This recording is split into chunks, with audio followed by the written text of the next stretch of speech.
Paper 6 દાખલા number 20 sin 30 વત્તા tan 45 minus cosec 60 છેદમાં sec 30 વત્તા cos 60 વત્તા cot 45 ની કિંમત શોધો. ધ્યાન આપજો. sin 30 વત્તા tan 45 માઇનસ cosec 60 છેદમાં sec 30 વત્તા cos 60 પ્લસ cot 45 કિંમતો જુઓ ભાઈ. sin 30 ની વેલ્યુ 1/2, tan 45 1 તો વત્તા 1 અને 1 ના છેદમાં કંઈ નહીં એટલે 1 માઈનસ cos 60 cosec 60 એટલે sin 60 નો વ્યાસ. sin 60 √3/2 તેનો વ્યાસ 2/√3 તો માઈનસ 2/√3. ચલો અહીંયા sec 30 એટલે cosec 60 તો cosec 60 ની વેલ્યુ આપણને ખબર છે 2/√3 તો sec 30 ની કિંમત પણ કેટલી આવશે 2/√3 વત્તાના વત્તા. cos 60 એટલે sin 30 તો sin 30 1/2 તો cos 60 પણ 1/2 વત્તા cot 45 એટલે 1 એકના છેદમાં કંઈ નહીં એટલે કિંમતો મૂકી દીધી. હવે આ અંશમાં બી અપૂર્ણાંકોના સરવાળા છે, છેદમાં બી અપૂર્ણાંકોના સરવાળા છે. તો જ્યારે અપૂર્ણાંકોના સરવાળા બાદબાકી આવે એટલે છેદનો શું લેવો પડે લસાઅ લેવો પડે. તો અહીંયા 2 કા 2 અને √3 તો કેટલો લસાઅ આવશે 2√3. કેટલો લસાઅ આવશે? ચલો અહીંયા 2 છે શું નથી તો અંશને √3 વડે ગુણવાના એટલે √3 એકા √3 વત્તાના અહીંયા 1 છે એટલે 2√3 નથી તો એકને કેટલા વડે ગુણવાના 2√3 વડે તો 2√3 એકા 2√3 તો વત્તા 2√3 માઈનસ ના માઈનસ. અહીંયા √3 છે તો શું નથી 2 નથી તો અંશને 2 વડે ગુણો તો 2 દુ 4 તો અંશમાં શું આવશે બોલો √3 વત્તા 2√3 માઈનસ 4 છેદમાં 2√3. હવે છેદનો લસાઅ લઈએ.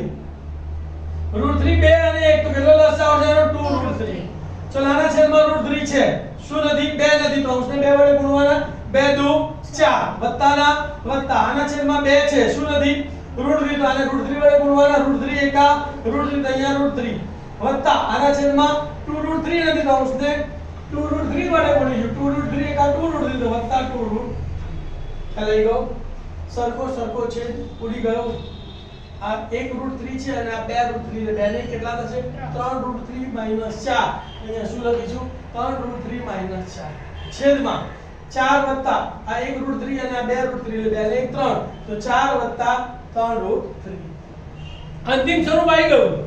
પણ છેદમાં ક્યારેય અસમય સંખ્યા ચાલે નહીં એટલે કે વર્ગમૂળ વાળી સંખ્યા ના જોઈએ. તો છેદનું અસમય એટલે છેદનું અસમય સંખ્યા દૂર કરવા માટે છેદનું સમયકરણ કરવું પડે અથવા તો અનુબદ્ધ કરણી લેવી પડે.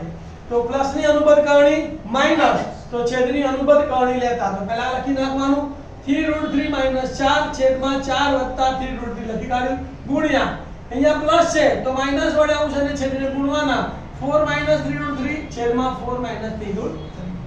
હવે ગુણાકારમાં અંશનો ગુણાકાર અંશમાં અને છેદનો ગુણાકાર તો પહેલા 3√3 વડે આ બંનેને ગુણીશું તો 3√3 વડે આને ગુણીશું 3√3 વડે આને ગુણીશું 3√3 ગુણ્યા 4 તો 4 તરીને 12√3 તો 12√3 3√3 ગુણ્યા માઈનસ 3√3 તો પ્લસ માઈનસ માઈનસ 3 તરી 9 અને √3 ગુણ્યા √3 એટલે 3 તો 9 તરી 27 તો માઈનસ 27. હવે માઈનસ 4 નો વારો માઈનસ 4 વડે આને ગુણીશું અને માઈનસ 4 વડે આને ગુણીશું માઈનસ 4 ગુણ્યા 4 એટલે માઈનસ 16 અને માઈનસ 4 ગુણ માઈનસ માઈનસ પ્લસ માઈનસ 4 ગુણ્યા 3√3 તો 4 કરીને 12 પ્લસ 12√3 તો પ્લસ 12√3 છેદમાં એકવાર વત્તા અને એકવાર ઓછા છે તેનું વિસ્તરણ શું થાય પહેલા પદનો વર્ગ ઓછા તો 4 નો વર્ગ 16 માઈનસ 3√3 નો વર્ગ 3 નો વર્ગ 9 √3 નો વર્ગ 3 અને 9 તરીને 27 તો 16 માઈનસ 27.